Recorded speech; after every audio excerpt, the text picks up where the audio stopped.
少年只因背着2把绝世利刃，竟引来了江湖上所有高手的追杀。从一开始100大高手齐聚将他包围，而后迎来天下10大高手之一的魔剑天武，无一例外见过少年的人全部没有人活着回去，甚至他还找上了河北首富，将他手指斩断之后抢夺其财产，在临走之前还留下一句话：可以正大光明抢夺你们这些富商的一切，真好啊！为此，河北首富联合其他地区的富豪花下一半家产，聘请了江湖第一杀手鬼爪暗杀少年。接到任务后的鬼爪当即对少年展开了调查，从怀春少女的口中得知他是风流公子赤少侠，也有他再次出手抢夺另外一个富豪的消息。最后得到的情报就是他即将参加武林大会，而后顺着线索，他来到了少年最后住过的房间之中。在房间之中，鬼爪看见了一张地图，上面写着制霸湖北。看到这一幕，鬼爪当即确定了少年的位置。今年的武林大会就是在湖北举行，看来抓到他只是时间问题了。不过为什么写个制霸湖北，既然要写个制霸天下，不是更好？突然一道声音从鬼爪的身后响起，他本来打算那么做，但是我拦住了他，让他一步一步来。下一刻，鬼爪直接陷入了昏迷之中。当他再度醒来之时，只能隐隐约约听见周围有人谈论的声音。顿时，鬼爪整个人清醒过来，只见此时的他被镰刀钉在墙上，而他的面前坐着2名老者和1名中年男人喝着茶。察觉到鬼爪醒来，前方老婆婆背对着他开口道：“孩子，你也喝一杯吧。”这时的鬼爪才仔细观察前方之人，这个气息还有这2把镰刀，他是前代天魔最信任的人，至尊魔后双魔莲杨花影。那个拿着剑的老头，剑鞘上面的花纹肯定是销声匿迹的侠客冷一上，散发着一股压迫感极强魔气的中年男人是魔剑天武。这些人肯定和那个少年是一伙的。看清局势后，他才颤颤巍巍开口：“为什么你们不杀我？”杨花影却笑了一下：“我们已经答应过，没有他的允许不会随便杀人，但是弄碎丹田切断一条腿的经脉还是可以的，你们杀手怕死吗？我知道杀手在大牙下面都藏着剧毒。”鬼爪此时非常清楚他们说的意思，在暗示与其痛苦的活着还不如自杀嘛，而且根本没有能够逃脱他们掌控的方法。随后他毫不犹豫直接将自己后槽牙毒药咬碎，在生命的最后一刻，他留下了最后一句话：“那个叫赤炎的少年，我很羡慕他，竟然有你们这些高手保护他。”可他在闭眼时听到了3道大笑，他根本不需要我们的保护。此时的湖北武汉最大的华阳客栈中，赤炎正对着眼前丰盛的美食大快朵颐。突然这时房间之中走进一位女子，旁边小二不停地朝着其道歉：“郑小姐不好意思，现在包间只剩这间了，麻烦您挤挤。”少女坐下后，看着一副武者打扮的少年开口询问道：“你是来参加武林大会的吗？”赤炎突然笑了起来：“当然这次应该有很多美人参加吧，我可长着一张女人喜欢的脸，不过在大事来临前有点紧张，忍不住想吃东西。”少女突然有些疑惑：“为什么只是因为参加比赛吗？”赤炎突然嘴角一挑：“不是那种大会我肯定会赢，我今年的目标是制霸湖北。”此言一出让少女有点吃惊，制霸湖北这少年不是在吹牛吧？可赤炎还在不断的喋喋不休，所以需要花心思做的事情太多了，这种时候就会胃口大开。少女这时才反应过来，大会上获胜然后制霸湖北，你太能吹牛了吧？突然一道身影将房门打开走了进来，路过时听到声音，我还想着不会这么巧吧？这不是郑剑门的郑小姐吗？好久不见，既然如此，我们一起在这里喝一杯吧。这几人正是湖北大帮之一张兴帮领头之人，更是其帮会继承人张仁杰。看到张兴帮的人出现，少女顿时面露不喜，盯着别人身体的毛病还是没变，虽然很想打他一拳，还是忍吧。走进房间后的张仁杰也注意到一旁的赤炎，随后他直朝着赤炎所在的方向走去，这里还有别人啊。接着将几枚铜板扔到饭菜上，这是给你的餐费，如果你吃完了给我让出位子吧。赤炎拿着筷子指了指，你这点钱也不够菜钱呢，后面还有菜呢。此言一出，顿时让张仁杰挂不住面子，我好言劝你的时候别不识抬举。这时的他突然看到后面2把背部包裹着的武器，原来你觉得自己是江湖人，不愿意掉了面子，那就让我来看看你的武器怎么样。下一刻，当张仁杰将手握在武器上时，却愣在了那里，这把刀为什么会这么重，我根本拿不动分毫，如果现在打退堂鼓肯定会很丢脸的吧。顿时他将所有内力齐聚于手臂，用力提向上方，僵持了好一会后才将刀向上提起了1厘米，随后他才气喘吁吁地回头看向赤炎，这是用来锻炼肌肉的道具吧，还是有点重呀。赤炎这时一脸无辜地走过去，轻松接过刀，这不是练习用的道具啊，这是我的武器。张仁杰脸色阴沉了下去，内力不断凝聚，你在和我开玩笑吗？突然少女出现挡在2人中间，住手，别在这动手，这里是客栈。张仁杰突然松了一口气，嬉皮笑脸地看向少女，你用这么火热的目光看着我，是对我感兴趣吗？不过我们刚好要一起参加龙凤宴，在那之前先亲近一下也不错。少女却直接将张仁杰手掌拍开，对不起，我决定和别人一起出战了，你以为依仗家族势力强迫我就可以了吗？张仁杰面色顿时严肃起来，那么你要和谁一起出战？赤炎见少女面露难色，当即站了出来，我就是和他一起出战的人。跟在张仁杰身后的女子连忙吼道，小子，你知道他是谁吗？赤炎却转头反问道，那你知道我是谁吗？人面对陌生人时会有2种反应，无视或者害怕，但是你2者都有了，你不认识我却无视我，但你希望我怕那家伙。闻言女子有些不知所措，张仁杰见状当即打断2人谈话，小子，你口才很不错。而此时张仁杰手上的内功越聚越多，仅仅是触碰便让桌子出现裂缝。赤炎连忙朝着张仁杰喊道，小心点，不要浪费食物。张仁杰当即冷哼一声，那我们在龙凤宴见真招。几人顿时气冲冲离开了酒楼。赤炎叹了一口气，事到如今只能修改一下我的计划。这句话让少女有些愣住，修改计划？你不是本来就打算参加大会？突然他这时才想起来，你刚才说的你要参加的大会是天龙大战吗？赤炎肯定的回答，那当然。这让少女都没忍住吐槽出来，你那么牛逼为什么没出手啊？赤炎的一句话更让少女愤怒，我不喜欢跟你们这种小孩子打架，因为这个江湖变成这样并不是因为你们这些小孩。看着表情如此认真的赤炎，少女也有些疑惑，用那么认真的表情说话简直就像真的。与此同时走出去的张仁杰表情冰冷，那个家伙到底是谁？那把刀很重，这么轻松就举起来了，在武汉从没有听说过这号人物，得调查清楚。还有那个猖狂的丫头竟敢拒绝本少爷，我会让你俩后悔今天的事。此时正剑门中少女的的长辈们无比愤怒，听说郑莲居然直接拒绝了张少侠。张少侠现在气得在妓院撒泼呢。一旁郑莲的母亲虽然担忧，但还是辩护道：“张少侠风评不好，我正担心呢。莲儿还小，也不能让他为家族牺牲。”一旁坐着的郑剑门主郑秋非常自责，就是因为我太窝囊，才让夫人和孩子们吃苦。只要我练成正邪剑法，我们剑门就有实力。一旁女子还在继续添油加醋，如果是真的，这可是很严重的问题。郑莲这时直接带着赤炎来到郑剑门，这就是事实，他就是这次和我一起参加龙凤宴的人。此言一出，让在场的3名长辈都大惊失色。赤炎当即抱拳走了上去，初次见面，我叫赤炎。郑秋有些懵逼，但还是询问道：“赤少侠，你师从何门？”赤炎思考了一会，我的父母在玉门关附近卖水果，顿时让在场的4人再次震惊。为了缓解尴尬，郑秋继续问道：“你后背上的刀和剑是什么？你同时学会刀法和剑法吗？”赤炎理所应当的回答道：“是的，我都学了，我在各方面都是天才，继承了父母良好的血统。”血统这话一出，让郑秋顿时浮现起画面，他的武功难道是和卖水果的父母学的吗？在得到赤炎肯定答复后，郑秋实话当场：“女儿啊，不是我不相信。”一旁的姐姐也凑到郑莲身边，明天马上给张少侠道歉。结束谈话后，郑莲一脸愁容的走在院子中，就是因为担心这个人会被张仁杰害了，所以才临时带回了家。现在怎么办啊？郑莲突然看着赤炎一个人站在院子中发呆，随后走过去询问起来：“在这里站着干什么？睡不着吗？”赤炎看见来人是郑莲，便回头说道：“今天晚上有事情要做，我要出去杀几人。”此言一出，让郑莲一脸尴尬，他为什么每次开玩笑都这么杀气腾腾的？那个水果店难道也是随口说的吗？随后他还是叹息了一声，开口：“明天早上吃完早饭，你就快些离开这里吧。”闻言，赤炎突然看向郑莲笑了起来：“你这是在担心我吗？”郑莲顿时脸红，急匆匆走开：“我只是担心你遇到张家那些人，你父母会为你担心。”随着夜越来越深，一座冒着散发着红光的塔楼之外，几名守卫正坐在门口谈论着他们最近杀掉的人，还时不时传来阵阵爆笑声。突然一道身影出现在他们面前，见状几人爆笑出声：“小鬼，你是谁？为什么站在这里？知道这是哪吗？黑店吗？我知道，被称为浪人市场的地方。”几人再次笑了出来。现在世界真的变好的小鬼都敢上黑店了。赤炎眼露凶光：“如果你继续说小鬼，我会杀了你。”其中一人直接起身，本来想看着你是小鬼的份上放你一马，但是你太没礼貌。瞬间他长刀直直的朝着赤炎砍去，赤炎却丝毫不慌，稍微一偏头便躲过攻击。下一刻手掌挥出，化作无数道残影，轻描淡写的拍在男子的腰上，顿时让其愣住。见状，后方3人哈哈大笑起来：“这个白痴居然被小鬼打了，你干脆别做这行了。”突然站在赤炎前方的男子直接倒地不起，后方3人这时才发现事情的严重。赤炎并不理会几人，自顾自开口：“现在这一刻对我很重要，今天是我为了未来踏出的第一步，所以我下定决心了。”3人反应过来后，齐齐拔出武器：“小鬼，你干了什么？”可这时赤炎已经拔出长刀来到几人面前，换作平时我不会杀人的。随后一刀斩出3人身体，瞬间被刀光腰斩。很可惜你们刚好今天遇到了我，所以再见了。仅仅是片刻之后，黑店之内无一活口，赤炎也一层层往上走，来到顶楼房间门口。当他将门推开之后，里面坐着一个身材臃肿的胖子，身边还有几名女子服侍，其中竟还有着一位身材佝偻的男子在一旁倒酒。赤炎见状丝毫不惧，缓缓朝着房间中走去。看来你们气氛不错呀。胖子喝下一杯酒后，面色凶狠地看向下方：“你要买谁？闹得这么大，满身是血的赤炎咧嘴一笑：“这间房最贵的人。”上方黑店店主笑声顿时响彻整栋楼：“毛都没长齐的小子竟然要买我！你小子有那么多钱吗？我要50万两。”赤炎从怀中扔出一叠银票：“给你50万两，这笔交易可以完成了吗？”胖子看着下方，眼神凌厉，以为只是个耍嘴皮的蠢货，竟然这么有钱。他包里好像还剩一些钱，如果我说要涨价，你会失望吧？如果杀了你拿走所有钱呢？赤炎露出一抹邪恶的笑容：“那我可能会更失望的。”胖子大手一挥，身边几名女子走到赤炎身边：“那你就更失望吧。”胖子看着被迷惑的小鬼笑了出来：“进入这个房间的瞬间你就中招了，这可是麻痹男人理性的顶级术法——幻系极乐舞。”可就在其中女子拿出武器朝着赤炎攻击时，却被他轻松挡住。随后一脸笑意看着女子：“你的舞很棒，所以我不想杀你。”接着那武器瞬间从他手中消失，朝着前方射去，瞬间武器直接将胖子身后柱子上的彩灯击碎。赤炎身边的几名女子大惊失色：“什么？他竟然破解了我们的术法，而且还发现了这些灯是幻系极乐舞施展用的道具。”这时赤炎才开口询问后方女子：“你们几人有没有喜欢这个胖子？”几名女子互相看了一眼，随后才开口：“当然没人会喜欢他。”赤炎这时才明白，你们是被强迫的吧？既然如此，走吧，不用担心他了。但看着上方杀气腾腾的胖子，他们却丝毫不敢动弹。赤炎却丝毫不怕对方动怒，继续道：“现在你们只需要鼓起勇气离开就行了。”胖子顿时哈哈大笑起来，打断了赤炎的话：“你的演讲不错，我答应你们几个现在离开这里吧，不过后面我抓到你们会把你们撕成碎片的。”几名女子面色惊恐，不敢多言。赤炎这时却露出一个比他更凶狠的表情：“那么我先把你做成肉酱。”两人之间爆发出一股无形的气势，开始交锋。随后胖子如坠冰窖：“怎么回事？他的这股杀气到底是哪来的？”直到几道感谢声将他从深深的恐惧中拉了回来。只见这时几名女子已经走到了门口，鞠躬朝着赤炎道谢：“谢谢少侠，您帮助我们离开，他还给了我们这么多钱，我们不会忘记您的恩情的。”胖子这时怒火中烧：“我竟然被这家伙的杀气吓得动不了，只能看着他们逃跑，这算什么鬼样？真不爽！”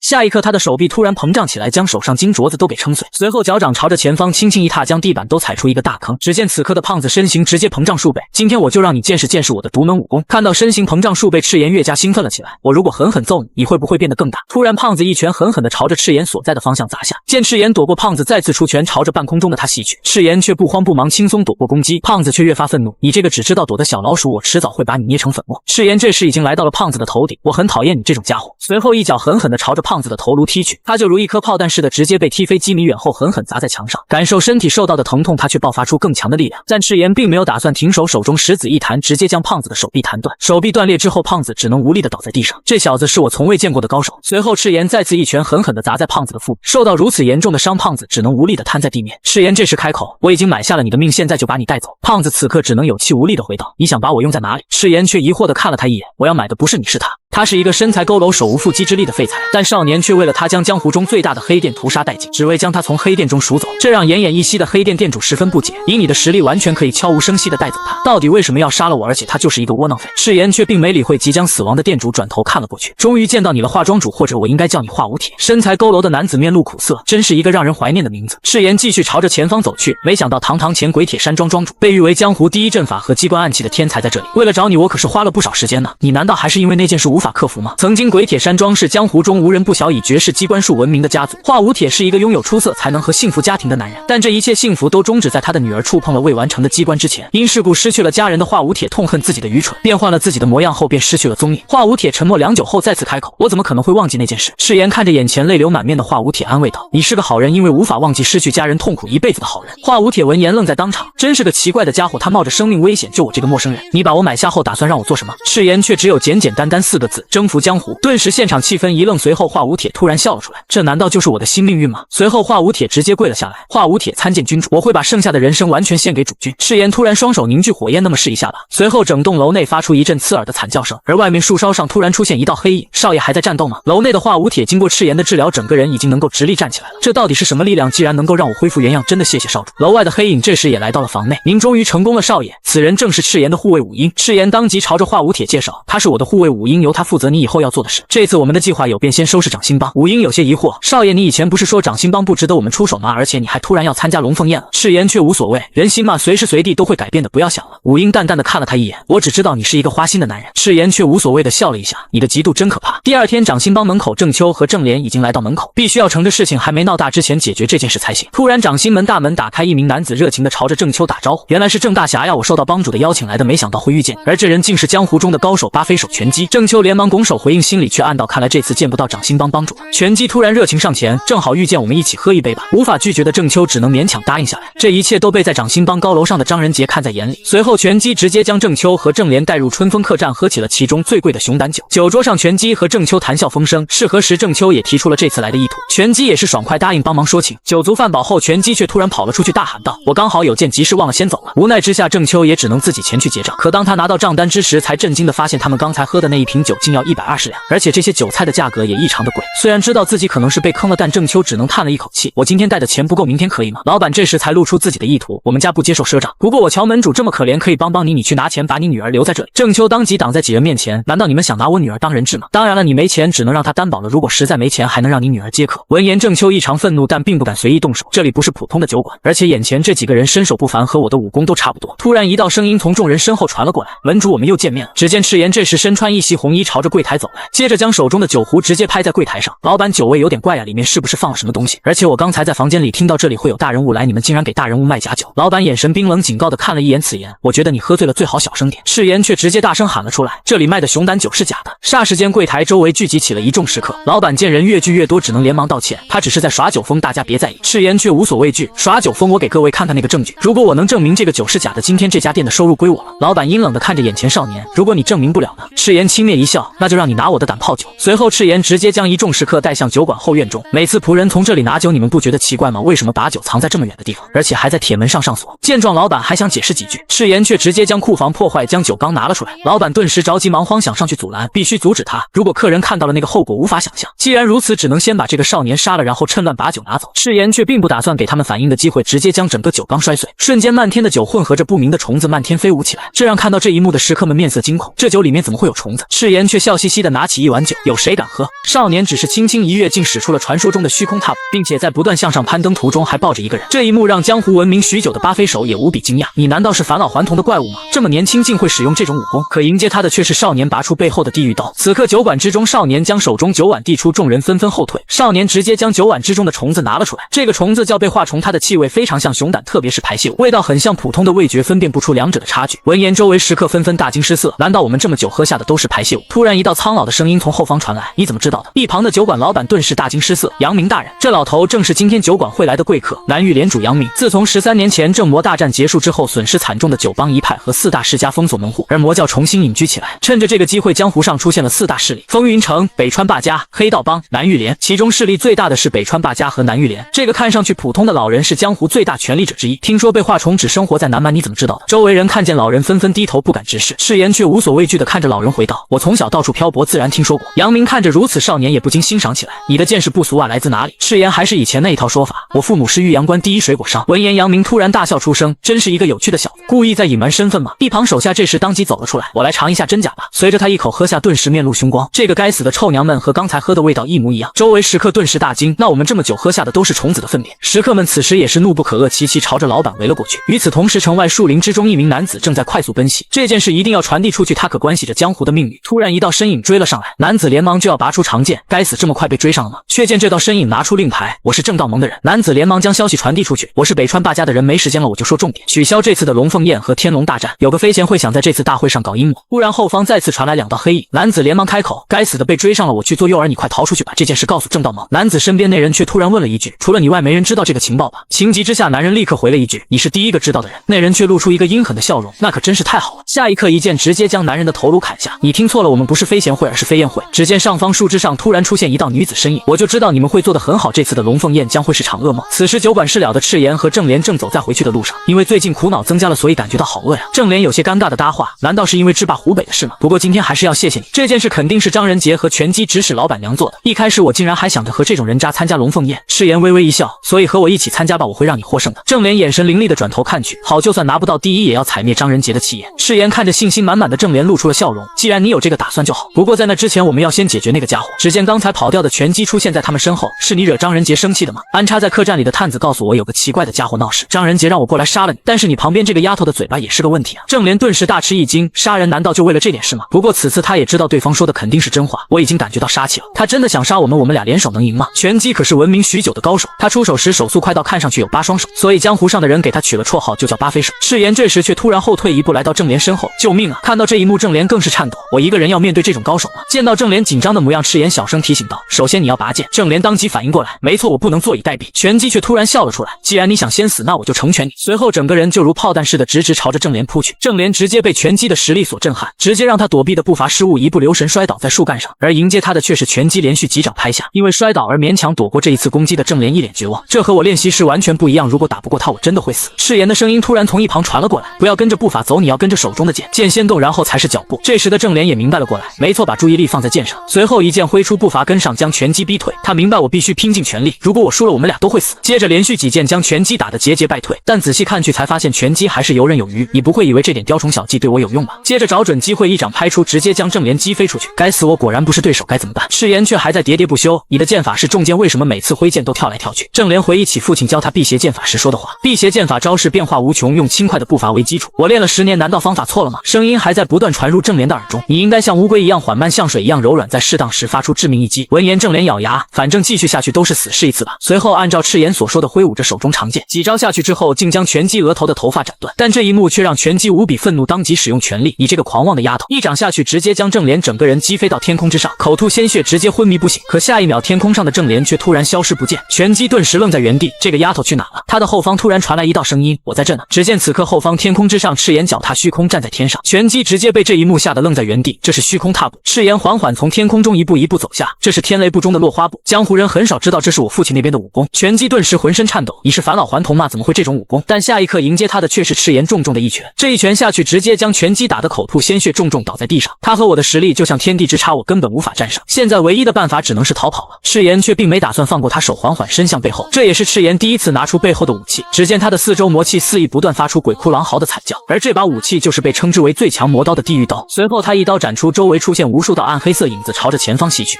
少年从出生起背上就背着2把武器，其中一把更是传说中的地狱刀。地狱刀之中封印着一种神秘的邪恶力量，仅仅是斩出一刀便能爆发出一股能够吞噬一切的恶念，而且那股邪恶力量更是能追踪持刀人想攻击的目标。被力量侵蚀后的人身体瞬间遍布血丝，下一刻直接被这一股力量撑爆，身体4分5裂。拔出刀后的少年也会被这把刀影响，成为喜好杀人的恶魔。所以当他将敌人击杀后，立刻便收起了武器，将被拳击打晕后的正莲背在背上，朝着家走去。一段时间后，正莲也逐渐从从昏迷之中苏醒过来。他见到自己被少年背在背上，立刻害羞起来。我醒了，快放我下来。赤炎却并没有听他的话，继续将他背着。别下来了，你受伤了。不过那家伙也是真不走运，竟然被你昏迷前最后一剑刺中。我见他倒下了，连忙上前补了一剑。闻言正脸脸色一白，我刺中了他，并且还将他杀死了。赤炎回头看了他一眼，难道他是僵尸吗？被刺中心脏还能活着？此言一出，正莲浑身颤抖的害怕起来。他死了，我竟然杀人了。赤炎见状只得开口安慰起来，你别这么在意，那种人就该死。而且拔出剑后如果狠不下心，那是对剑的侮辱。正莲看着眼前之人，突然觉得他是个捉摸不透的人，明明看上去傻乎乎的，但有时候又好像变成了另外一个人。突然一道声音打断了他的沉思，现在才开始呢，今天晚上只是我们踏出的第一步呢，后面还有龙凤宴、天龙大战，随后就是称霸湖北。愣愣的正莲一段时间后也重重的点了一下头，是，后面还有很长的路。与此同时，远处的一条小道上，曾经的3位顶尖高手正坐在一辆驴车上，双魔莲、杨花影和侠客冷一上一脸凶狠的看向前方的天武，东西买了吗？天武一脸尴尬的从背后掏出一笼小笼包，在这里，2名老人一脸喜悦的拿起小笼包吃了起来。马上就要到武汉了，这么慢悠悠的走也不错，让我想起了以前的事情。你知道这老家伙在20年前第一次见到我时说什么了吗？冷一上顿时暴跳如雷，你怎么又说起了这件事？当初他看到我后拔出剑，压低声音说，至尊魔后，我对你过去做的坏事不感兴趣，但是如果你敢踩了我家公子的影子，我会让你当场命丧黄泉。冷一上尴尬的直摇头，那时我还是分不清天高地厚的时候啊。杨花影见到冷一上这副模样，笑得更加开心。天武这时有些疑惑，那时的公子指的是谁？杨花影回答道，那当然是赤炎的父亲，不然还能是谁？冷一上笑了起来，不过时间过得可真快，此言已经长到可以参加龙凤宴的年纪了，那些小家伙们可要倒大霉了。天武却反驳道，不可能吧，赤炎少爷不会对小孩子们出手的，如果他们没做犯贱的事情的话。这时的掌心帮内张仁杰无比愤怒，那家伙竟然还活着。一旁的手下立刻答道，是我刚看见他和郑小姐从正剑门走出来。张仁杰顿时大怒，拍桌子，拳击那家伙在搞什么鬼，连杀他们这种小事都做不好，但他却得到了拳击从昨天出去之后再也没回来的消息，这让张仁杰心瞬间沉到了谷底。拳击消失了，那家伙还活蹦乱跳的，难道是那个家伙将拳击杀了？下一刻他突然又大笑出声，我是不是疯了，竟然会有这种想法。虽然不知道他是怎么活下来的，不过等到龙凤宴时就会知道那是实力还是走了狗屎运。随着时间流逝，很快就到了北川霸家举行龙凤宴的日子，无数年轻侠客纷纷赶到武汉聚集，其中更不缺乏江湖上豪门家的少爷小姐，连如今江湖中的霸主4大家族的人也纷纷参加。北川霸家的继承人南岳连继承人，其中的美人更是数不胜数，而此刻的赤炎却如一个显眼包似的不断朝着周围挥手，谢谢各位支持我，一定会获胜的，别担心。这让周围的观众都一脸尴尬，这家伙是谁啊？你们认识吗？站在赤炎身后的正莲这时都恨不得将自己脸埋入土里，他一点都不紧张吗？我现在竟然有点羡慕他的粗神经。随后赤炎还嬉皮笑脸的看向他，这里装扮的不错呀，北川霸家是不是很有钱啊？看到这一幕，正莲却开心的笑了起来，答非所问的回答道，这个嘛，赤炎，我们这次一起加油吧。看到正莲笑得如此开心，赤炎当即答道好。一声暴喝突然打断了两人的温情，8组的龙凤们从这里入场了。见状，正莲连忙拉着赤炎跑过去，到达前方后，那人却说道，你们进入房间之后什么都不要碰，在里面等着。闻言，赤炎却有些疑惑，怎么说的希望我们碰什么东西似的。这时的房间之中已经聚满了人群，纷纷讨论着这次大会。看到这一幕，正莲也有些疑惑，他们都在里面等着做什么呢？难道第一道关卡就要比武吗？赤炎却并没有理会正莲的话，愣愣的看向前方。见状，他也朝着赤炎看的方向看去，你在看什么东西吗？只见上方挂着一个牌匾，入籍开会，是进入房间之后大会马上就开始了的意思吗？赤炎却笑了起来，果然是我想的那样，你不觉得这幅画有点怪吗？闻言，正莲仔细观察着牌匾下方的画，一会后，正莲突然大叫起来，我知道了，里面有18人手里拿着不同的武器，是18般武器。赤炎直接开口表示，不是18般武器，它是用来吸引目光的陷阱，你再仔细看看，里面还藏着其他东西。在观察一段时间后，正莲终于发现了一点，画里的江湖人好像在打架，但是他们却看着同一个地方，就是最下方那个老头手中的香炉。称霸湖北的第一部龙凤宴终于开始了，这其中更是汇聚了江湖顶尖势力的继承人，而少年要做的便是将他们全部斩于马下。不过刚刚进入宴会厅，所有人便被警告不许动任何东西，少年却在所有人震惊的目光中拿起大厅正中央的香炉，只见这香炉的下方竟写着龙凤厅3个字，刚进来上面的牌匾便写着入籍开会，所以找到这个就知道如何进入下一个关卡。突然一道暴喝声响起，你们2个小子没听见什么东西都不要碰吗？考官们不管，我可不能看着你们胡闹，快把东西放下。少年却一脸淡然，年轻人有时候要学会反抗规则呀。见少年不听他的话，男子直接上前握住长剑，竟然没办法沟通，我只能教训你一下。忽然赤炎一个闪身来到男子身边，将他的剑重新顶回剑鞘，你这个垃圾可别在这里自取其辱啊。男子顿时浑身颤抖，动不了了，他到底是谁？突然一只小手放到男子的剑柄上，哥哥，我们不能随意动手，而且更不应该随便对弱者拔剑的。随后转头朝着赤炎低头，少侠多有冒犯了。见状，赤炎并没有理会这2个小孩，既然如此，我们走吧。周围的参赛者顿时一脸惊讶，他们竟然真的自己走出去了。出门前，赤炎还是转头看向一男一女，虽然你很愚蠢，但看在你妹妹的份上，可以给你一个机会，如果你想进入到第2关卡，跟我来吧。可那男子还是异常固执，朝着少年怒道，你没听见离开这里就是落选吗？赤炎闻言大笑2声，毫不犹豫转头出门。出门之后，2人径直走向龙凤厅所在的位置。正莲看着这个大厅，竟然真的有，不过这个问题好难啊，应该没多少人通过吧。可当他们将门打开之后，却看见龙凤厅内已经聚满了许多人，这让正莲无比震惊，怎么可能这么难的题目？赤炎观察了一下四周，笑了一下，他们应该是提前给名门世家情报，你看那个蠢货都比我们早一步来到这里。随着赤炎手指的方向看去，只见张仁杰赫然站在其中。看到2人的到来，张仁杰面色不善，这丫头看我的表情这么不好，可以确定他们见过拳击了，到底怎么回事？我明明让拳击干掉这家伙，他去搞什么了？难道这家伙有靠山吗？看起来不像啊，还是拳击拿着钱跑了。忽然一声锣响打断了张仁杰的思考，上方缓缓走出一人开口：聚集在这里的龙凤们，恭喜你们平安通过第一次关卡。大厅众人顿时沸腾欢呼起来。突然一道声音打断了他们的庆祝，只见刚才阻止赤炎的男子冲到门口大骂道：这次考试是无效的，这里面有些人已经落选了，没资格参加第二次考试。此言一出，让龙凤厅内众人议论纷纷，上方监考官脸色也阴沉了下去。你说我们制定的考核无效，男子却还在喋喋不休。我们进入房间时，主办方明确的告诉我们不要碰任何东西，而我们这些人只是遵从了命令，他们违反了规则，应该落选的是他们才对。后方顿时围上来了许多人大叫起来：没错，这不公平，这场比赛无效。上方考核官此刻无比愤怒，你们这些废物别吼了，难道觉得这个江湖是个儿戏吗？在江湖不知道何时会遇到什么事，双眼要睁大，随时都要紧绷神经。你们太大意了，墙壁上写了进屋的瞬间考试开始，难道你们会因为没有发现杀你们的刺客而被人杀死，最后抗议不公平吗？向谁抗议阎罗王吗？不觉得愧对解开了这个秘密来到这里的人吗？门口几人顿时鸦雀无声，怎么会，我只是按照你们说的做了。抗议无效之下，他们也只得选择离开。但上方考核官竟面色阴狠，暗想道：你们这些人应该庆幸落选了，接下来的龙凤宴将会成为地狱。第一关考核结束后，赤炎夜晚独自来到一片花海之中，随着他不断朝着花海之中前进，本来平平无奇的花朵轰的一声四分五裂，接着化作无数道冲天石柱。看到这一幕的赤炎竟露出了笑容，很帅呀，化妆主。一旁的华武铁当即按下开关，我解除阵法了。刚才的阵法是奇花九宫镇庄园里的3个阵法中最简单的一个，第二个阵法是五行七星阵，最后一个阵法是大罗冥王阵。发动大罗冥王阵时，如果不知道阵法的破解方法，我敢保证任何高手都逃不出去。赤炎却出口反驳道：这只是说明这是个很可怕的阵法，但是华庄主你说错了一件事，就算不知道破阵法，但肯定有破阵的武功。这让华武铁都有些疑惑，破阵的武功。感受完阵法的赤炎便带着五鹰探查起四周，3个阵法后面会设置7段死神路，后面会建立主要建筑物。赤炎看着不断完善的地方，露出了兴奋的神情。现在我们要建立江湖上最强大最帅气的门派。五鹰再次开口：我已经找到封神的行踪了，跟我们想的一样。赤炎当即点头：明天我亲自去找吧。这让五鹰有些诧异，为什么突然，难道有了想送的人吗？赤炎无语的看着对方：五鹰你这个毛病很坏哦，明知故问，故意的试探。不过夜晚的风景总是让我心情澎湃，虽然不知道理由，你说我能将下方的灯火全部得到吗？随后两人看着下方繁荣的武汉，少爷，这江湖上没有人会比你做得好。这副平平无奇的透明手套，少年却豪掷10万两黄金将其买下，只因这副手套的主人乃是300年前天下第一高手封神所使用的武器。戴上手套之后，不仅能够提升功力，甚至还能用手抵挡剑气，而且2只手套分开戴后靠近会有奇妙的反应。清晨，少年一大早便拉着郑莲出门，你什么都不说，到底要带我去哪？少年继续朝着前面走着，我带你去一个真正卖武器的地方，你看武器的眼光实在太差了。随后赤炎直接将他带到了黑市的武器店中，看着眼前的老头，郑莲浑身不舒服，甚至有些害怕。武器虽然看起来不错，但是这里的气氛好可怕呀，而且他不是说第一次来武汉吗？怎么知道这种黑市？赤炎在周围看了一圈后，朝着店主询问：这里只有这种东西吗？店主看着赤炎背后背着的2把武器，突然笑了起来：我就知道你看不上这些会要别的东西的，看在你这么识货，给你看符合你身份的武器吧。只见店主拿出一只散发着蓝色光芒的盒子，这是冰玉手。郑莲看着盒子里的武器，也不禁感叹好美的匕首。下一刻，一句话瞬间让他大惊失色：这一把武器15000两。赤炎这时却欣然接受了这个价格，如果买了有没有赠品啊？这让店主也有些疑惑，赠品你想要什么？赤炎直截了当开口：我随便在你这里拿一个。店主顿时思考起来，他知道这里的都是普通物品，为什么还会要这些东西？不过他还是当即答应了下来。赤炎手指直接朝着一个方向指去，那我就要这个。这一指不仅让店主意外，郑莲也是大惊失色。你在开玩笑吗？店主恢复后却露出了笑容。可以，但是我能问一下你的名字吗？当店主得知赤炎名字后也有些疑惑，我第一次听说这个名字，但是这个小年轻居然认出这个东西，也就是说他的师门或者他本人的内力很强吗？难道他背后的那把刀和剑？随后回应道：不容易啊，这东西终于遇到主人了，以后我还能见到你吗？赤炎顿时笑了起来，拿到赠品后我们见面的机会很多。两人这暗地里的交流让一旁郑莲感到一脸懵逼，刚刚走出黑市，郑莲就开始在一旁不断的输出：你这个笨蛋怎么能用15000两买一把飞刀啊？而且你要的赠品居然只是一个破手套，你到底是疯了还是笨蛋呢？不对，是个发疯的笨蛋。不对劲，你哪来那么多钱？还是说你是个有钱人家的少爷？赤炎将手套清理干净后，转身朝着他开口：别吵了，把手给我，你戴上这个可以帮你提高武功，你在第7层停滞不前吧？这让郑莲都有些疑惑，你怎么知道我功力在第7层的？而且这个东西真的能帮我吗？你不是在骗我吧？赤炎却大言不惭道：这世界上就没有我不知道的东西。接着将郑莲的手握住，就算是不起眼的东西也会有特有的力量，戴上手套时你要抱着虔诚的心感受一下。闻言郑莲一愣，接着狠狠地点了一下头。赤炎直接将手套戴在郑莲的手上，手套只是刚刚戴上，四周就散发出耀眼的光芒，随后四周狂风乱作。郑莲连忙询问：这是什么东西？有一股奇怪的力量。还不等他有所反应，席卷而来的大风突然涌入手套之中，那手套瞬间与郑莲的手掌完全融合在一起，一股股奇异的气息开始不断在郑莲体内蔓延。这到底是什么力量？这不是普通的武器，它绝对是神物。赤炎看见一切风平浪静，开口道：他接受你了，我果然没有看走眼，你有这方面的才能。疑惑的郑莲看着手中手套，接受了我妈，这上面的风又是什么？赤炎直接将自己的手套也拿了出来，打个招呼，这个是风神，两人各带一个，我们靠近时手套会有反应。但是现在你的内功太弱，感觉不到，但我能知道这可是传说中的东西。手套的主人是300年前天下第一高手拳王风神，一句话，他是宝物中的宝物。你现在可以用手挡住剑气，不过你的内功太弱会伤到手，但绝对不会被剑砍下。这时的赤炎回头看了一眼，却见到正莲愣愣地站在原地。你为什么对我这么好？赤炎并没有回答，只是笑了一下，看着眼前的少女。很快夜幕降临，也迎来了龙凤宴的第2个关卡。只见关卡正中央摆放着一块石板，而且那石板之上还布满脚印。考核关键，众人齐聚，当即开口。今年龙凤宴的第2次关卡就是考验步伐，考试内容很简单，从这里到那里就行，但是有2个条件，必须要踩上这里的脚印，而且2个人一起合作配合。顿时参赛者议论纷纷，步伐比我想的要简单，那我感觉肯定没问题，只要是学过武功的人都能做到吧，简直就是小儿科嘛。看见几人讨论，考核官不禁嘲笑起来，这里面还有南岳莲的继承人，真是个窝囊废。第2关卡可不会给名门世家提供方便，考官都是和天下4霸无关的人，南岳的小子能通过这关卡吗？赤炎这时已经看出了其中的门道，这一关不容易啊，每个人都有自己的武功习惯，特别在步法上更明显，因为是无意识做出来的，但如果太在意步法身法就会乱，而且还要2人一起行动。闻言正莲转头看向赤炎，那我们先看看别人怎么做再改正。突然一道声音响起，我先开始挑战。赤炎竟露出了笑容，真是个有意思的家伙，无论什么是第一个都是很有意义的。而站出来的那个人正是北川霸家继承人林夏。少年只是在雨中看着女孩使出了传说中的辟邪剑法，竟直接让女孩的功力提升2段，这让女孩感到无比震撼。当剑挥出之后，竟和以前是完全不同的感觉，而且他到底是怎么会有家传的剑法？此刻的龙凤宴之中，林夏和他的女伴司马英已经站在关卡前，上方的观众当即议论纷纷。林少侠不愧是北川霸家的继承人，看上去非常有实力。少年这时也全神贯注地看着下方2人的动作，只见这时的林夏施展出步伐，轻轻在石板一踏，动作无比轻盈华丽。这一幕让上方观众中不少女子心向神往，而他后方的司马英也毫不落后，紧跟着前方林夏。正莲看到这一幕不禁感叹，他们速度好快呀，我们真的能通过吗？周围考核官看着关卡上的2人也开始指点道，能够迅速正确地踩上石板上的脚痕，不愧是北川霸家的继承人，但和他比起来，司马小姐有点吃力啊，她还是拼命追着林少侠的步伐，不过考虑到他的对比者是林夏，才会有明显的差距。很快2人便稳定步伐走到了第2关的尽头，赛场上当即宣布了结果，林夏、司马英合格。周围顿时响起阵阵欢呼，这一幕让同为江湖4霸的南岳莲继承人面色不善，看到场上如此，正莲也不禁紧张起来，我有点害怕，我们真的能通过吗？赤炎这时竟笑着回应道，不能，这让正莲大惊失色，你说我们不行还没开始呢。赤炎直接将他拉了起来，不是说不行，上去前我们得先练习一下，看他们通关没有用的，模仿他们的步伐的大部分人最后都会落选，这是只能踩着自己的步伐的人才能通过的考试，以我们现在的水平肯定失败。随后2人直接来到第2关关卡的院外，这个地方不错，没人看，你展示一下辟邪剑法，我来帮你纠正一下，这场考试以你辟邪剑法气层无法通过的，这让正莲都有些意外。你要帮我纠正辟邪剑法，你只要看一次就能知道武功的精髓吗？你到底是谁？难道你真的是顶尖的武林高手吗？赤炎避开了这个问题，不用担心，我教你还是绰绰有余的。闻言正莲也不犹豫，拔出手中长剑，虽然不知道是什么意思，那我就先试试吧。瞬间正莲施展出曾经威震8方的辟邪剑法，一步一步不断逼近赤炎。赤炎这时也不断跟随着正莲施展剑法的脚步看去，在观察一套剑法之后，赤炎连忙叫停，等等，这部分呼吸慢半拍。这时正莲按着赤炎所说的再次挥剑，这一剑展出之后，竟爆发出一股强悍的气势，顿时让正莲感到不可思议，这只是慢了半拍吗？和以前挥剑时的感觉完全不一样。随后在他不断挥剑之中，赤炎看着剑法开始对他指点，在不断的挥剑下去，让正莲感到了不可思议。他说的每句话都让我的剑法产生了可怕的变化，特别是这最后一剑和我以前施展出来的完全不同。随着正莲最后一剑展出，顿时一道耀眼的剑光浮现，而后正莲直接愣在原地，这怎么可能？刚才我施展的真的是我认识的辟邪剑法吗？这个家伙到底是谁？为什么会有这种剑识？赤炎这时也缓缓走了上去，祝贺你，刚刚你的赤邪剑法超过7层，达到8层。闻言正莲微微一愣，我达到了第8层，为什么我自己都没感觉到？这样练武真的不是在跟我开玩笑吗？与此同时，武汉城外，武英独自一人站在雨中，像在等待什么似的。随着时间的不断流逝，3道身影缓缓从远处浮现，这3人正是从远方赶来的杨花影等人。见到几人到来，武英连忙拱手表示尊敬，你们终于来了，少爷现在正参加龙凤宴，我先带各位去大会场。杨花影看着眼前武英，缓缓开口，好久不见你了，看着你这个不刮胡子的样子很老啊，顿时扎了一下武英的心。下一刻冷一上，继续朝着前方走到他的身边，仔细一看像是老了5岁啊。2人话一出，让武英愣在原地，我真的有这么老了吗？而那3人却无视了他，缓缓朝着武汉城内走去。但是赤炎为什么参加龙凤宴？难道又想做什么想象不到的事情吧？我们快点过去看吧。这时的龙凤宴内，一道声音响彻整个会馆，我要准备挑战。只见这时的赤炎和正莲正站在关卡正中，我是行云流水赤炎，我是正剑门正莲，申请挑战。周围参赛者见是2个无名之辈，便没有继续关注，因为在他们眼中，这个爆出行云流水的家伙很有可能根本没有师门。赤炎这时却并没有关注这些，看着一旁道，你现在练到赤邪剑法9层了，这点根本不算什么吧？正莲这时也点了点头，表示没有问题。刚才练习完一遍之后，2人再演练了一次，经过赤炎的纠正，正莲也达到了第9层，这让他感觉今天就如梦幻一般，他从未想过自己的武功能提升的这么快。赤炎看着愣愣的正莲，轻轻一笑，你知道我们这次的作战计划叫什么吗？随后他顿时一跳，轻盈的飞向石板，我给他取名为龙凤双辉。挥。少年称霸武汉的团队首次聚齐，但想镇压江湖中的这几大势力还缺少一人，他便是拥有8种不同顶尖功法的最强辅助八方丑怪。他闻名于江湖之中，最出名的还是他的医术，传言只要给够他需要的药物，便能起死人肉白骨。此刻的龙凤宴擂台之上，赤炎和郑莲两人飞快的在石板之上前进。赤炎看着郑莲进步如此之快，也欣慰起来。你的进步还是很快的。郑莲也笑得无比开心，我的身体居然做出这些动作，真神奇，这就像是我与生俱来的天赋似的。赤炎看了一眼他，继续道：人心理解事物，身体操控事物，这就是理解武艺精髓的过程。然而就在两人的谈话之间，很快便通过了考核。郑莲看如此轻易的通过，一脸震惊，我都不记得自己是怎么走过来的。考核官的宣布声也就此落下，赤炎、郑莲通过考核。从会场出来后的赤炎就看见了等候他许久的杨花影三人，见到几人，赤炎立刻脸上堆满笑容，朝着他们扑了过去。但下一刻迎接他的却是杨花影的镰刀，将赤炎的拥抱拦住之后才开口：你小子现在怎么这么恶心了？不知道还以为你是我亲孙子。我听武英说你在建立属于你势力的庄园，现在把事情搞得这么大，打算怎么办？赤炎自信满满，还能怎么办？我打算吃下这个江湖。你以为统一江湖那么容易吗？抛开天下4霸9帮一派，你打算怎么做？4大世家又怎么办？还有最主要的魔教，你打算怎么解决他们？赤炎却不管这些，这些事不是还没有发生吗？现在我们最主要的是先拿下湖北。随后他朝着武英开口：你先招待一下长辈们，我得去再抓回来一个人。赤炎这时竟将郑莲也带了过去。两人刚刚到达山顶之上，一个和尚便从里面走了出来。你们是谁？无缘无故进入神境之内？郑莲直接被他的话吓得连忙道歉，而和尚看清两人之后，顿时一脸惊恐，接着转头就往房间内走去。两位年轻人，那你们随便玩。赤炎却直接开口：先别走了，丑怪，你逃不过我的眼睛。丑怪也是无奈，老天真的是太无情了，你这个恶鬼一样的家伙怎么会知道我在这？随后他直接开始撕扯起自己脸上的面具。郑莲见状有些疑惑，他是谁？赤炎看着前方之人笑道：小偷、骗子、医生，他会8种不同的才能。郑莲大惊失色，在8种领域中有特殊才能，难道他是八方丑怪前辈？八方丑怪这时还是面露不善，年轻人还知道江湖上的这些前辈吗？赤炎却直接将手放在丑怪头上，而且他还是我的徒弟，这家伙曾经和我打赌，赌输了，而赌注就是输的人当徒弟。丑怪却还是不服气，当初绝对有人在背后帮你，你这个用卑鄙下流手段欺骗我的骗子。赤炎并不打算理会他，今天我有事相求，你虽然是个庸医，却是个实力不错的庸医，我需要你帮我医治一个患者。丑怪却直接拒绝，你这家伙以为我会随便救人吗？那些有钱的大富豪因为我没有给他们看病死的不知多少。下一句话却直接让他改变了主意，只要你治好他就取消我们的打赌。丑怪当即站了起来，走快点，我们现在就去救人。赤炎下一刻直接将丑怪带到了正界门，而他要求丑怪救的是郑莲的妹妹郑雪。郑雪从3岁开始便直接卧床不起，郑莲虽然从未表达过，但还是无比担心自己的妹妹。他没想到赤炎竟观察到了这件事，此刻他内心无比复杂，他为什么会对我这么好？这时的丑怪在郑家所有人的期盼之中耗起了脉。一段时间后，丑怪回头道：这孩子是被毒蜂蛰的，是个叫血蜂的很罕见的家伙。周围人顿时大惊失色，毒蜂困扰了我们这么久的问题，竟只是一只毒蜂。丑怪继续说道：我给你们写药方，给他服用半个月，然后好好给他补身体，做运动，增强体力，1年之后他就能恢复了。闻言，正界门门主当即跪了下来：谢谢您，果然不愧是八方先生。一旁郑莲的母亲也潸然泪下道：是少侠，谢谢你帮助我们，居然把八方先生这种名医请过来，我不会忘记这个大恩。郑莲也是满含泪水道：谢谢你。事了之后，赤炎来到屋外，八方前辈这段时间多有冒犯，你现在可以回去了。丑怪有些疑惑，你这个家伙办事就是痛快，和你玩很开心，但是你来找我不是为了这件事吧？赤炎当即直起身体，没错，想要称霸天下，我需要前辈的帮助，但是那孩子的性命也很重要。丑怪突然笑了起来，3年前你还是个冒失的小鬼时就说过，你的梦想是建立一个出色的江湖，我那时觉得那只是小孩子痴人说梦，但是现在的你好像懂事了很多，你的梦想还没有改变吗？赤炎直接点了点头，没错，还是那个。顿时传来一声大笑，那好，让我看看吧，你说的出色的江湖是什么样的？赤炎表情难得严肃起来，这可能要赌上性命，你不后悔自己说的这句话吗？丑怪重重的点了点头，正好现在的日子过得非常无聊，我需要一点乐趣。第二天清晨，龙凤宴的第3关也正式开始，这次他们所经历的考核需要在一个东湖上的小岛上举行。远处一艘大船不断的朝着举办龙凤宴的小岛前进，一名男子躺在柔软的大床上，看着前方小岛，不知道名门世家的女人是什么滋味呢？期待已久的龙凤宴此刻已经成为了屠杀场，无数魔教杀手齐聚，更是由顶级高手带领，天下4霸安排的护卫全被一一杀死，只剩下参加龙凤宴的年轻一代成为待宰的羔羊。此刻龙凤宴刚刚开始，考官直接拿出一面旗子介绍道：这就是龙凤旗，得到这个龙凤旗的人则通过第3个关卡，不过他不是靠着武力抢夺你们看见的这2扇门中，从左侧的门进去，围着小岛转一圈后会从右侧的门出来，也就是说这座岛本身就是第3个关卡，最快回来的4对龙凤获胜，这也意味着只有8个人能得到这只旗子，但是光靠轻功绝对得不到龙凤旗的这座岛上机关重重。此言一出，让周围参赛人也面露难色，机关会不会有生命危险？考官这时也适当的拿出了机关使用的武器，不要太担心，看见这个木头剑吧，机关用的不是真剑，是这种木头剑，被关进机关后逃不出来时可以呼喊周围的考官，考官一直都会跟在你们身边的，最后祝你们好运。听完规则后，赤炎和郑莲立刻朝着目标进发，看着四周空无一人，郑莲却有些疑惑，这条路怎么都没人走，我们是不是走错了？赤炎当场开始了自己的课程，走没人走过的路才有旅行的意义啊。不过考官不是说他们会一直跟着我们，为什么我们走了这么久我听不到任何动静？此话一出，让郑莲就有些害怕，你一点都没有察觉周围有人吗？接着转头朝着前方走去，会不会是我们走得太偏僻了，他们没跟过来，快点去找其他人吧。下一刻郑莲感觉到一股杀意，瞬间他直接将自己手中长剑拔出，一剑朝着后方挥了出去，将袭来的攻击挡住，可他后脑勺处再次飞来一支箭矢，使赤炎连忙上前将其挡下。郑莲看到赤炎挡住，长舒一口气，还好你接住了，不然我们就淘汰了。这个速度的话，就算只是木剑还是很危险的。赤炎却愣愣地看着手中的剑，射出的暗器都是真的有人换了机关。突然一声惨叫从远处传了过来，赤炎当即反应过来，使用轻功，快，我们去前方看看。见状，郑莲连忙跟上赤炎的步伐。与此同时，小岛边上的一艘搁浅的船引起了岛上护卫的关注。我们好像没有收到过有船靠岸的消息，难道是哪个笨蛋不小心闯入了龙凤宴的会场？突然，一道黑影从船上掉了下去。当两人定睛看去，那东西竟是一颗人头。这时，上方船上也传来一道声音，竟然还有其他考核官！我早就命令手下将所有考核官全杀了，怎么一个两个不停地冒出来？两人闻言连忙拔出手中长剑，你快去通知严冲考官。后方一人立刻朝着岛内跑去，我马上回来，你小心点。还不等他话说完，一道锁链出现在他面前，将头颅摘了下来，这让前方打算阻拦的考官震惊不已。你居然敢杀北川霸家的人！但下一刻迎接他的却是和刚才那人同样的下场，而出现这人正是邪道第一色魔阴虫。现在可以好好享受一下岛上的女子了。这时岛内情况也不容乐观，无数考生齐聚树林之中，考生之中已经有许多被暗器杀害的人。发生的这一幕幕让身为江湖四霸的几位继承人也不知所措，无数考生开始打起了退堂鼓。为什么好好的大会成了这样？管他什么龙凤会，我现在就要离开这里。接着他便开始在树林之中不断呼喊着考官，不过这时不管他如何呼喊，周围也是静悄悄的一片。郑莲看到这种情况也有些疑惑，为什么没人来呀？上岛时那么多考官呢，好像哪里出了问题，我们回去起点看看吧。赤炎却直接拒绝了这个提议，那可不行，现在这座岛变成了巨大的陷阱，如果是有人故意弄的，应该早料到我们会回去，可能安装了更可怕的机关，而且离开指定的道路会掉入阵法的。他们想要的是我们继续朝着这条路走下去。本是江湖盛世龙凤宴，此刻已然变成了天才屠宰场，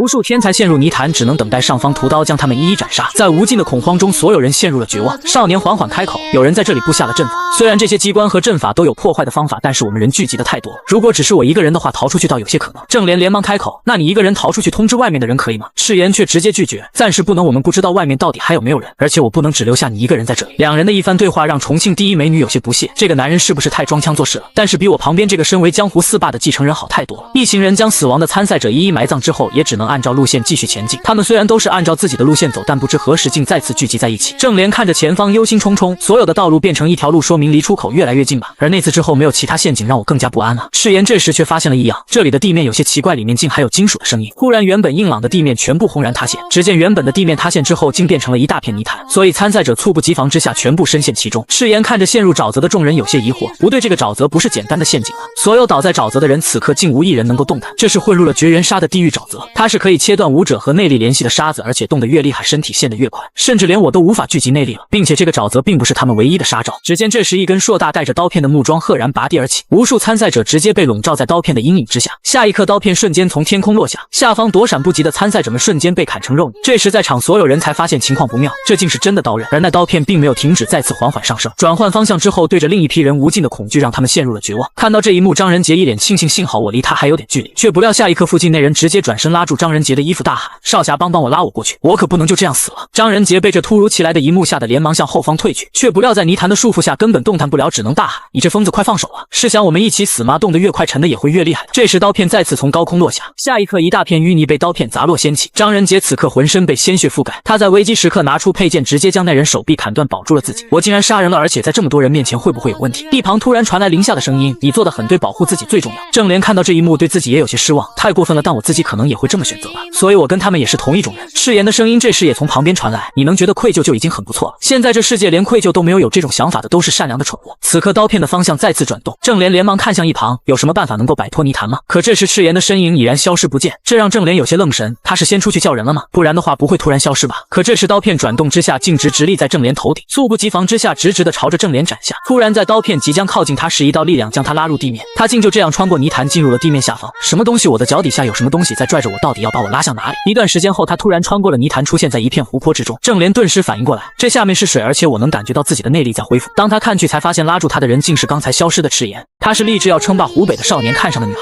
可遇到危险之时，少年竟第一时间将他推出了安全地带。随着少年用力之下，郑莲身体不断朝着水面上浮去，下一刻直接冲破沼泽飞向天空之中。随着不断攀登之下，郑莲很快就来到了机关之上。突然一道声音从虚空之中传来，就是现在砍掉机关。郑莲当即反应过来，这个声音是赤炎的传音，但随着少年将他推出了力量耗尽，郑莲直直朝着地面砸下。见状，郑莲连忙拔出长剑插入木桩之中稳住身形。停下之后的郑莲闻到了一股非常浓郁的血腥味，靠我的实力用剑气砍下这么大的木桩太勉强了，而且我根本没有使用过剑气。这时他听见了下方的惨叫，无数参赛者已经因为这道机关死亡，就算活下来的也付出了断肢的代价。哀嚎求饶之声源源不断的传入郑莲的耳朵之中。这一刻，郑莲下定了决心，我必须把这个砍掉。随后他攀登上机关顶部，赤炎告诉过我高手和二流的差别，稳定心神，相信自己一定能砍掉。趁改变方向之前砍下，才能阻止出现其他牺牲者。随后他体内开始凝聚内力，把注意力放在剑上。从我第一次握剑开始，一天不落的专心练武，为了就是在危急时刻挺身而出。这是我将毕生所学倾注的一招剑法。接着他将手中长剑挥舞起来，顿时感觉到一丝异样。我带着封神的手感觉到好热，内力竟自己凝聚在手中长剑之上。随后他挥剑狠狠朝着前方斩出，一道剑气从剑身之中斩出，直直朝着木桩袭去。当剑气划过之后，硕大的刀片连着木桩齐齐被切了下来。这一幕让下方还活着的人兴奋大叫：快看上面的装置，终于被切下来了，我们活下来了！见到下方人群露出劫后余生的笑容，郑莲也稍微松了一口气。当机关解决之后，所有人再次踏入走向终点的路途，而解救了所有人的郑莲也得到了在场所有龙凤的认可。多谢郑小姐了，如果不是你破坏了机关，还用树枝将大家拽了出来，我们都会死在那的。闻言，郑莲看了一眼一旁将手指放在嘴边的赤炎，随后才尴尬的朝着那人回应：都是小事，大家平安无事就好。在那人离开之后，郑莲才开口道：为什么不让我告诉他们，如果不是你，我们全都死了？赤炎露出一个神秘的笑容，现在可还不是吸引关注的时候，这让郑莲有些疑惑，他到底在计划什么？随后再次开口：为什么会发生这种事？是魔道盯上了龙凤们吗？还是偶然发生的？赤炎一脸严肃：江湖上绝对不会有偶然的事，虽然不知道理由，但这不是一个人能做的事，我觉得是有个团体计划的这件事。这件事很像针对北川霸家搞的事情，所以绝对不会是普通人。与此同时的飞宴会中，那名神秘女子朝着下方开口：那件事办得怎么样了？现在计划还在进行中吧？下方老者却一脸严肃，表示对这件事的不看好。女子也察觉到了异样，你还是觉得我雇佣银魔虫是失误啊？老者却开口道：说实话，这个根本没关系，我担心的是你想雇佣他去办这件事，到底是想干什么？女子突然笑了笑，打开扇子，真不知道你到底说的是什么意思。此刻小岛上的龙凤们不断前进之下，终于看见了北川霸家设定的出口，顿时所有人开始朝着终点快速奔跑过去。可以离开这个鬼地方了吗？活下来。郑莲却感到疑惑，真的这么简单就结束了吗？这时刚刚快速冲过终点之后的两人愣在了原地，不敢动弹。只见北川霸家指定的主考官严大侠竟被一根铁链吊死在树上，而下方一袭红衣站在中间守在这里的考官全部变成了冷冰冰的尸体。顿时所有人不断朝着后方退去，怎么可能？他们竟然把严冲大侠这种高手都杀了。但赤炎这时却越过后退的众人，直直走向前方。我期待很久了，真正的好戏刚刚开始呢。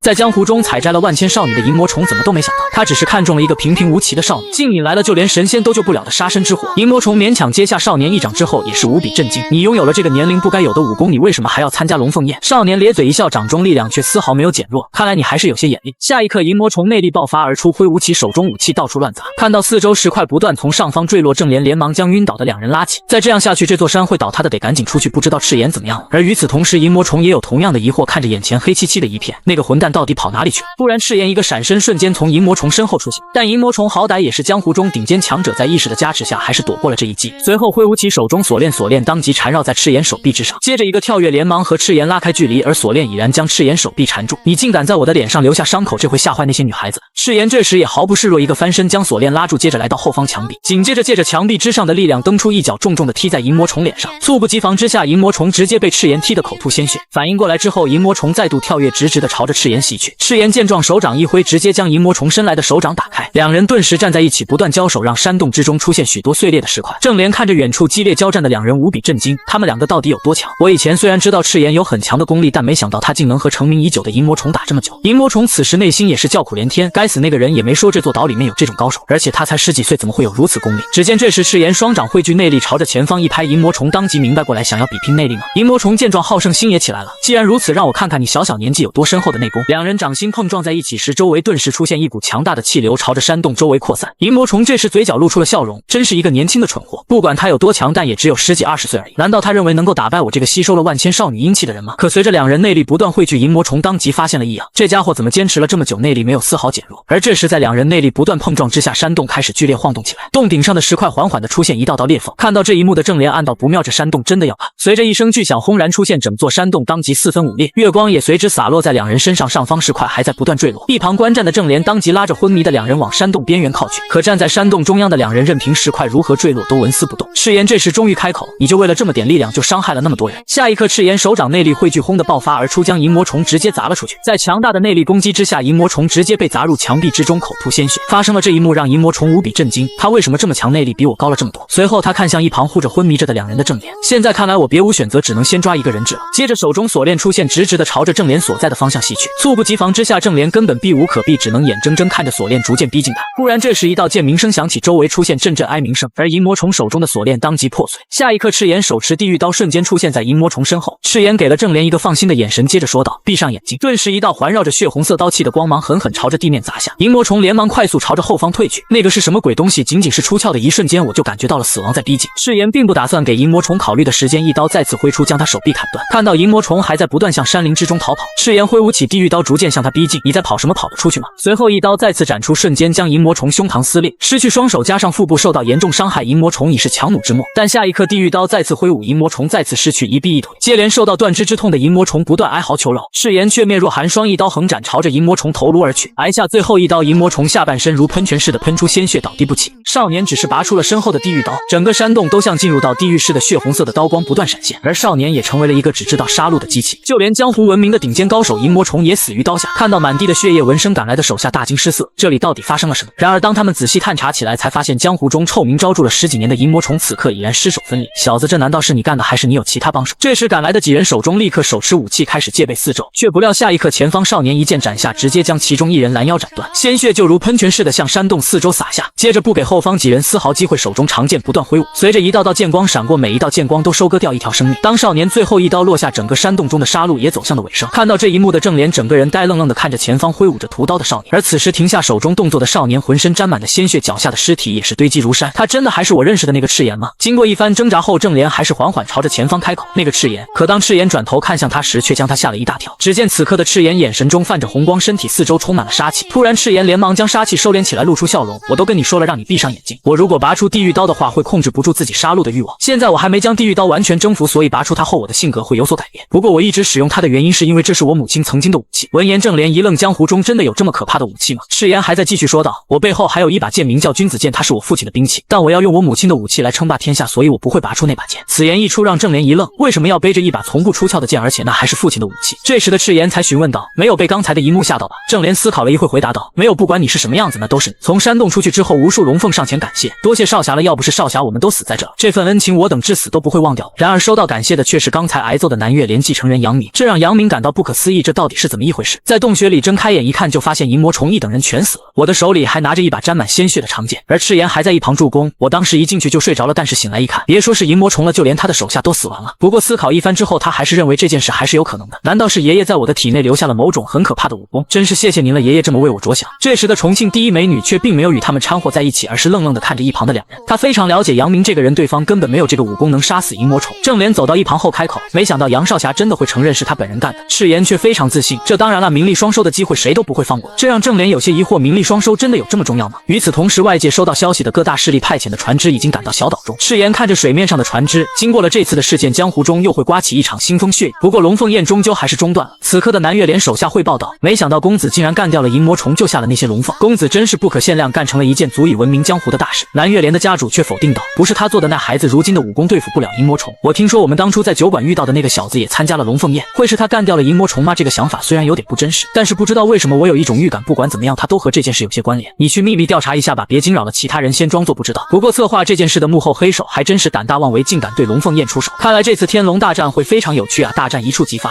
虽然还不知道这次是谁主导的事件，但我很期待事情的发展。这时回到武汉的赤炎直接带着郑莲来到自己建立的基地。郑莲有些疑惑，新丰庄我在武汉这么久了都没听说过这个地方。赤炎缓缓开口，这可是我在武汉建立起来的基地。郑莲有些吃惊，你才到武汉多久，竟建立起来了一座山庄？经历过那件事后，我还以为现在这家伙做什么事都不会吓到我，但他总会干出一些让人想象不到的事。赤炎这时边开门边介绍道，为了给江湖带来新的风气，所以给他取名为新丰，这里就是我称霸湖北的起点，其中还有我建立的门派苍天门。少年只是简单的推开了一座庄园的木门，竟打开了足以统治整个江湖的基础。一座他来到湖北后就秘密建立的门派苍天门赫然出现，这一幕让郑莲无比震惊，一座如此平凡的庄园竟藏着这种秘密。少年一脸自豪地介绍起来，新丰庄就是我苍天门的出入口，眼下我还并不打算让苍天门出现在大众的视野中，所以选择用这种方式伪装，就连来到这里的工人都是蒙着眼来到这里的。我打算在这里建立一个能容纳1000多人的房间和演武场。闻言郑莲大惊失色，这也太夸张了，江湖中能有几个这种规模的场地？这家伙到底要搞什么？少年还在继续侃侃而谈，这些年江湖都是天下四霸的，我这次出来的目的就是要将他们全部干掉，然后那个位置由我来占据。与此同时的北川霸家武汉分部之中，无数名门长老齐聚于此，为龙凤宴的事故兴师问罪，其中血王门主一马当先。我们把孩子托付于你，完全是相信你们北川霸家，现如今却仅仅是一声抱歉。如果你失去了孩子，还会说出这种话吗？靠后的门主们开始窃窃私语道，这家伙是不是有点太夸张了？对方可是北川霸家。不过不管怎么样，他失去了大弟子，小女儿也成为了残疾。北川霸家家主当即安慰道，我站在父亲的立场上，非常理解各位家主的心情，不管这件事如何，我们一定会彻查清楚，给大家一个交代。为了这次会议，北川霸家早就已经商量出了对策，这些失去了孩子的老家伙绝对不会放过讨伐我们北川霸家的机会，而且还是在我们准备的第3关卡中发生这种屠杀事件。林天霸当即回应道，这件事不简单，我觉得我们霸家绝对有叛徒，但还是要先解决眼前的事。想解决这件事，只有将包括南岳连在内在这次事件中立下功劳的人包装成英雄，然后制造舆论，让外面的人认为那些被杀害的人是因为自己的弱小，必须让他们的家族以他们的死亡为耻。林天霸当即笑了起来，这是个好办法，对于那些不屈服的人就只能用武力了。这时的会议厅中，林天霸面色严肃看着众人，我为这件事的发生深感悲痛，但江湖就是这样的弱肉强食，在那么恶劣的环境下，大多数龙凤都活了下来，反而还有的救出同伴干掉了闻名江湖的恶霸银魔宠。血王门主当即站出来怒道，如果是你的孙子死了，事情会就这样处理吗？林天霸面色阴沉地看着前方，你老提自己的孙子的用意是什么？还是说你想要了我孙子的命，然后我再砍下你的头？血王门门主直接被这一句话呛得不敢吭声。南岳连主洋人这时也站了出来，虽然这件事让我们很心痛，但是事情已经发生了，愤怒也不是解决问题的办法，想必各位门主也清楚。两人的话语一出，血王门主顿时如坠冰窖，如果我再继续纠缠下去，天龙大会之上我一定会被他们打断手脚，而后迎接我们血王门的就只有灭门了。想到这，血王门主顿时面色狰狞，似哭似笑的大叫出声，随后又像是想起自己身在何处，连忙静声低声呜咽起来。周围却并没有人可怜他，现在他的样子是很可怜，但站在如今这个位置的人何尝没有杀害过其他无辜的人呢？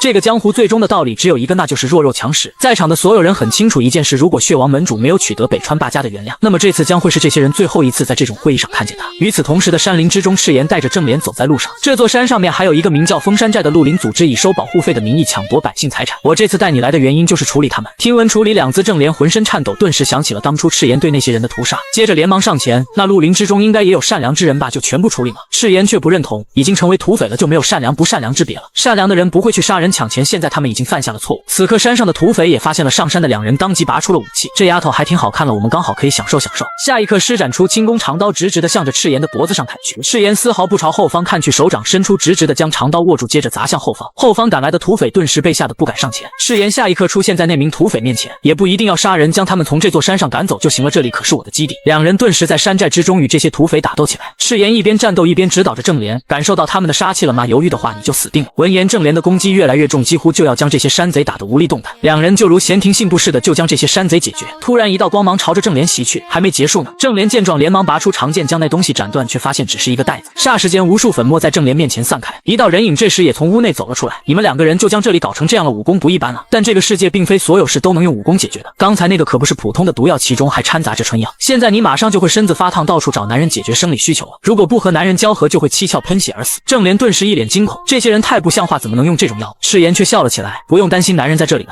少女怎么都没有想到自己中了山贼的毒药，需要男人一起才能解毒时，少年竟在一旁笑得无比灿烂，竟还说道男人就在这里。这一幕让女孩无比震惊，吓得她连忙拔剑朝着前方杀去，快把解药给我。一段时间后，山贼已经被正莲揍得鼻青脸肿，将解药掏了出来。这3瓶药中只有1瓶是解药，剩下的2瓶会让毒发作得更加剧烈，你会和我一起死在这的。闻言，正莲大惊失色，已经到这种地步了，是想拉我一起死吗？赤炎却面色阴冷，这很简单啊，把毒撒在那家伙身上，他的武功比你弱，所以他会先死，如果他想活下去就只能说出解药，反正他不是说要一起死吗？那这样做就行了。正莲看着眼前的毒药，心底一沉，为了活下去要对别人用毒吗？看着正莲内心的纠结，赤炎也是叹了一口气，接着将药品拿了过去。如果我的母亲见到你一定会很喜欢的，因为你现在的样子非常像我的父亲。下一刻，赤炎一脚将前方山贼踢晕，按照我的话试试运转内力。一段时间后，正莲按照他的指导完全将毒性逼了出去。你没有把毒撒出去，这样做得很好，就是因为你做不到撒毒这种事情我才喜欢你啊。但是你现在要做的就是变强，只有变强了才能用实力守护住你那颗善良之心，因为如今这个江湖善良和正直被视为无趣和懦弱，我才下定决心改变它。与此同时的掌心帮内几人正在其中讨论，听说这次龙凤宴正剑门那位小姑娘表现得很出色呀。那个姑娘是任杰你选定一起参加龙凤宴的孩子吗？这人正是张兴帮帮主张山。一旁张仁杰的妹妹突然笑了起来，是的，但是对方根本看不上她，不过看到她在龙凤宴中的表现，也知道对方为什么看不上。此言一出，让张仁杰无比愤怒，当即怒骂起来。张山见状连忙打断，不说这个了，听说血王门主回家之后直接自尽认罪了。这一消息一出，当即打断了争吵的2人，就因为女儿被废然后就自尽了吗？一旁的妹妹直接嘲笑起来，你真的是个蠢货，是北川霸家动的手脚吧？张山郑重的点了点头，确实如你猜想的一样，北川霸家就是这么一个冷酷无情的家伙，所以现在我们得站好队，掌心帮能发展到如今这个地步，不也是因为对北川霸家忠心耿耿吗？让屋内几人怎么都没想到的是，此刻他们房顶上正站着2人，这2人正是赤炎和他的护卫，这些家伙在里面可真开心啊。武英也笑了起来，如果他们知道今天他们名下店铺里发生了什么事，就笑不出来了。不过大少爷你出来看看，他们竟穿得这么正式，真是少见。赤炎顿时笑了起来，为了骗人，规矩还是要有的，我们要扮演的人可是北川霸家的内堂主，得华丽一点。赤炎当即换上了带过来的假面，这让武英都不禁感叹，这假面做的真厉害，根本看不出破绽。即便如此，大少爷真正可怕的地方还是他戴上假面之后，连声音行为举止都和对方一模一样。赤炎哪拿着手中的东西，如果今天这件事办成功的话，短时间内我们苍天门的资金不用发愁了，掌心帮和霸家之间也会产生裂痕。但是这件事想成功也非常简单，在一个漆黑的夜里，面对一个贪婪的老头，然后再把这个东西拿出来，他的理性也会被彻底麻痹。不过把这个东西拿出来被母亲知道的话，我恐怕会被骂吧。很快赤炎便穿戴着假面来到掌心帮名下的商铺，看到对方管理员大惊失色，堂堂北川霸家的内堂大人，您怎么会光临我们？赤炎神秘地将手中盒子递了出去，是这样的，这件事你一定要保密，如果泄露出去了，命会没了的。闻言，那管理员却是大喜，如此危险的事，那说明这是一件大买卖啊。随后他当即答应了下来。这时赤炎将手中盒子打开，瞬间盒子之中爆发出耀眼的光芒，这一幕让对方大惊失色，这难道是天魔神教的神魔玉佛？简直就是精品啊！这玉佛价值至少在50万两以上，如果能在掌心帮主不知情的情况下完成交易，我绝对大赚一笔。而且这东西来历不明，对方肯定也想尽快出手。一番思考之后，他当即决定狮子大开口，我这边只能给到您20万两。赤炎装作面色挣扎，在一番思考之后还是答应了下来，但是他还是提出了要求，你需要立刻给我钱，还要使用无法追踪的小额票据。一段时间后，赤炎走回了树林之中，真是好骗的家伙呀！今晚如果把那家伙的金库也袭劫了，肯定还能拿到几十万两。这样一来，掌心帮绝对会受到史无前例的重创，那些势力得到消息后，肯定也会对北川霸家有所怀疑。少年和女孩只是取得了龙凤宴的第1名，竟引起了江湖正道所有门派的敌视，其中的掌心帮更是当众朝着孤零零的女孩出手。但早有预料的少年提前1天便将掌心帮的钱财洗劫。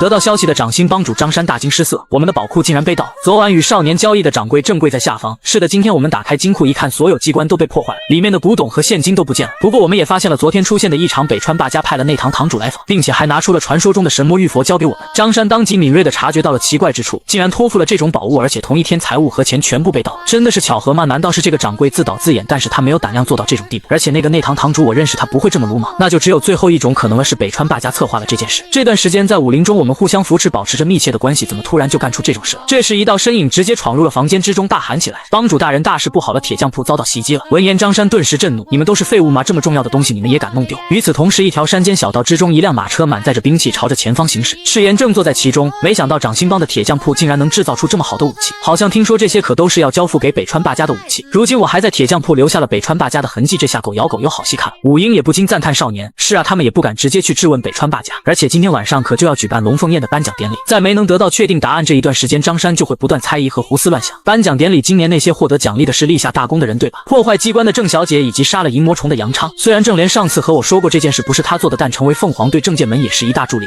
很快时间便来到了龙凤宴的颁奖典礼，这时的郑莲只有一人出席宴会，孤身一人的他只能尴尬地回应着那些祝贺他的侠客，这却让郑莲有些不知所措。他们实际上应该感谢那个人，已经很久没看到他了。自从前几天他带我去过苍天门之后，便从郑剑门离开了。他的理由却是他来到武汉这个地方不能一直依靠别人的门派。闻言郑莲却神情有些失落，我认识你这么久了，你什么时候在意过这些细节？赤炎却还是坚持要离开，虽然我也很不想，但是我有需要去做的事。而且你这次颁奖后成为凤凰也没什么不好，你需要的只是信心而已，破坏机关是你自己的实力。后面再见的话，你拿着奖励请我吃一顿饭吧。但郑莲还是有些疑惑，你一开始为什么答应陪我参加龙凤宴呢？我一直明白你对这些根本一点兴趣都没有。赤炎却笑了起来，你忘记了我们刚相遇的那天吗？我刚刚来到武汉只是在吃饭而已，张仁杰却突然来找我的麻烦。那时你虽然被张仁杰的气势压倒，却依然阻止了他。这是我10年来不断漂泊江湖第一次有人为一个素不相识的我挺身而出。闻言郑莲也是一愣，看来你这10年的漂泊过得并不好。赤炎却眼神坚定，我所进入的江湖和你想象的并不一样。突然一道怒喝声打断了郑莲的回忆，只见张仁杰从人群中挤了进来，在小岛上你表现出的真的是你的实力吗？郑莲当即回过神来，这个讨人厌的家伙要找茬了。张仁杰还在前方不依不饶，你独自从那种高度脱身也就算了，你究竟是怎么破坏那个巨大的机关的呢？我完全不知道你的武功什么时候这么厉害。郑莲见到这种情况也不知如何应对，只能回应道运气好而已。闻言张仁杰更是胜券在握，那我就猜对了，肯定用了什么见不得人的手段，我得揭穿他的面目。下一刻他直接将手中长剑拔出，既然如此，那我就来讨教一下凤凰的武功。你若真凭一己之力破解了那个陷阱，那面对我的挑战应该不会惧怕吧？如果你连我的挑战都不敢接下的话，你有什么资格领取凤凰的奖励？周围侠客顿时议论纷纷起来，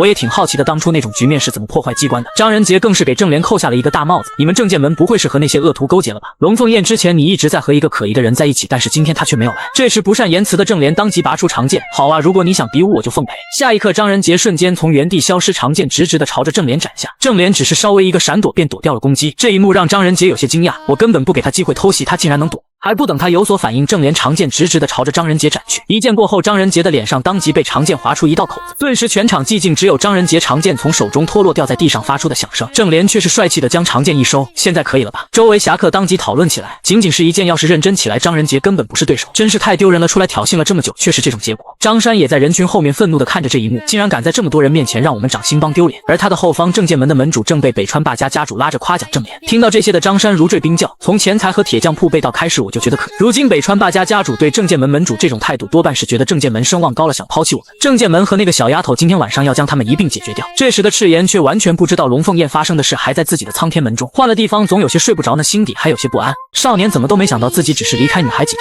他所在的门派竟遭到灭门危机，掌心帮更是全帮出动，势必要铲除正剑门。这时回到掌心帮的张仁杰无比愤怒，命令手下去把正莲那个不知好歹的女人带到我面前来。手下也是大惊失色，您是说让我去绑架正剑门的二小姐吗？张仁杰面色阴沉，我要让她尝尝比死亡更痛苦的滋味。就在这时，掌心帮主突然闯入房间之中，将张仁杰吓了一大跳。可他父亲而后说出的话更是让其震惊，今晚我们要铲除正剑门，鸡犬不留，我要让江湖中所有门派看看挑衅我们掌心帮的下场是什么。现在去把帮派所有高手都集结起来，前往正剑门。瞬间在场3人立刻动身，气势汹汹地朝着屋外走去。与此同时的正剑门之内，正莲好似听到什么动静似的，从床上猛然惊醒，在仔细观察寂静的四周之后，也发现了情况有所不对。下一刻他当即拿起床边的佩剑，慌忙朝着外面跑去。为什么正剑门会有这么重的杀气？就好像有很多人将我们团团包围起来似的，我得先去看看家人们是不是遇到危险了。却不料这时一名蒙面刺客一剑直直地朝着正莲刺来，慌忙躲过一剑后的正莲连忙拔出长剑朝着刺客脖颈处斩下，瞬间那名刺客脖颈处鲜血喷涌而出，随后直挺挺地倒在正莲的面前。这一幕让正莲握剑的手不停地颤抖，这可是他第一次杀人。几息之后，正莲再度恢复平静，现在不是思考这个的时候，刺客已经进入到正剑门内部了，我得赶快与家人们会合。